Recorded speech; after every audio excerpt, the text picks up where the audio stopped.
আজি আমি আপোনালোকৰ সন্মুখলৈ লৈ আহিছোঁ এজন সাহসী যুৱকৰ অসমীয়াগিৰি।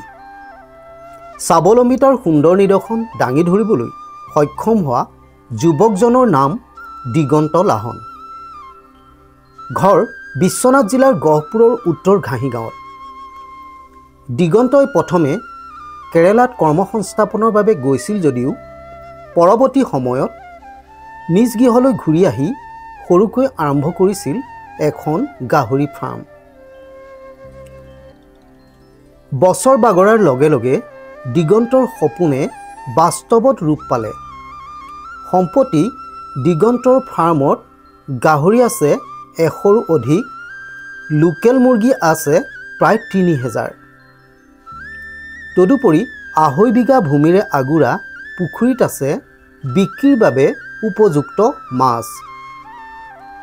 বছৰি লক্ষাধিক টকা উপাৰ্জন কৰিবলৈ সক্ষম হোৱা দিগন্ত এতিয়া হৈ পৰিছে বহু নিবনুৱা যুৱকৰ বাবে আদৰ্শ স্বৰূপ।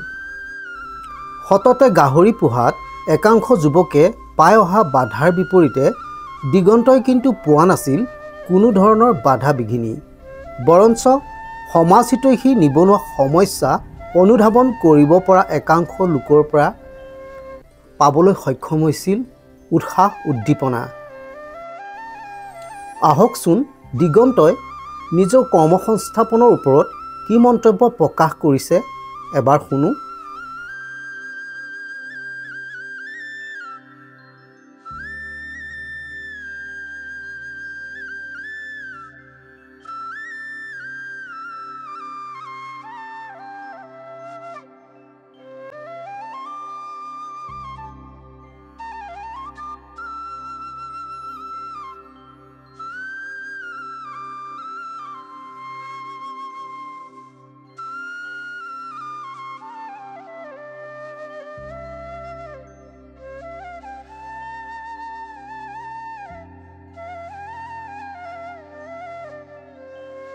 2016 চনৰ পৰা কৰি আছোঁ।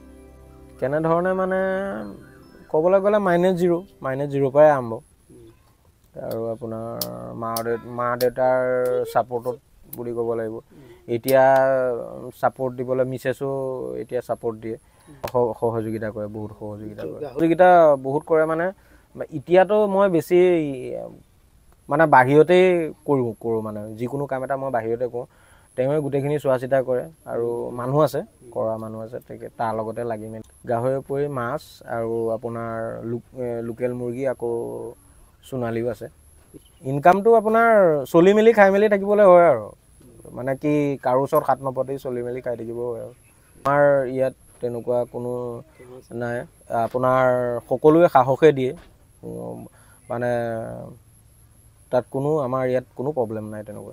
কিন্তু আপোনাৰ নিশ্চয় স্বাৱলম্বিতা, কাৰণ একো নথকা ল'ৰা এটাই আজি খুটি খাব পৰা হৈছোঁ। মই কেৰেলাত আছিলোঁ। কেৰেলাত আহি তাৰপিছত আৰু আহি পেলাই ইয়াতে আপোনাৰ এই ফাৰ্ম মানে প্ৰথম মাহঁতকে কৰি দিছিলোঁ। লাহে লাহে যে বাঢ়ি গ'ল আৰু গুচি আহিলোঁ আৰু আহি পেলাই ইয়াতে কৰ্ম কৰি ইয়াতে এতিয়া ধুনীয়াকৈ চলি মেলি খাই আছোঁ আৰু। এতিয়া 100 ওচৰা-ওচৰি আছে আৰু। মুৰ্গী এই আপোনাৰ 3000 কেপাচিটি আছে। 3000 মুৰ্গী আছে, 3000 কেপাচিটি হয়। মাছ আপোনাৰ 2.5 বিঘা মাটি। এই কৰ্মটো কৰি সুখী নিশ্চয় সুখী। ছাগলীও পুহিছিলোঁ, ছাগলীটো এৰি দিলোঁ। এতিয়া লোকেল মুৰ্গীয়ে আপোনাৰ এইকেইটা বস্তু এতিয়া পুহি আছোঁ। কৰি থাকিব। হাঁহো আছিলে আৰু এতিয়া মানে হাঁহটো ইমান নাই আৰু আপোনাৰ হাঁহটো কি কয় চলি মেলি খাই মেলি থাকিবলৈ আৰু যিকেইটা বস্তু লাগে সেইকেইটা গোটেইকেইটাই আছে বাৰু। কোনোবাই ল'ৰাই কৰিবলৈ খুজিলে নিশ্চয় সহায় কৰিম তেখেতলোকক। আহিলে মানে কেনেকৈ কৰিব লাগে, মইতো নিজেই 0ৰ পৰা আৰম্ভ, যেতিয়া -0 বুলি ক'ব লাগিব, -0ৰ পৰা যেতিয়া আৰম্ভ কৰিছোঁ, মই সকলোকে সাহসে দিওঁ কৰা কিবা এটা কৰি মেলি মানে কাৰো ওচৰত হাত নপতাকৈ ধুনীয়াকৈ চলি মেলি খাই বৈ থাকিব লাগে।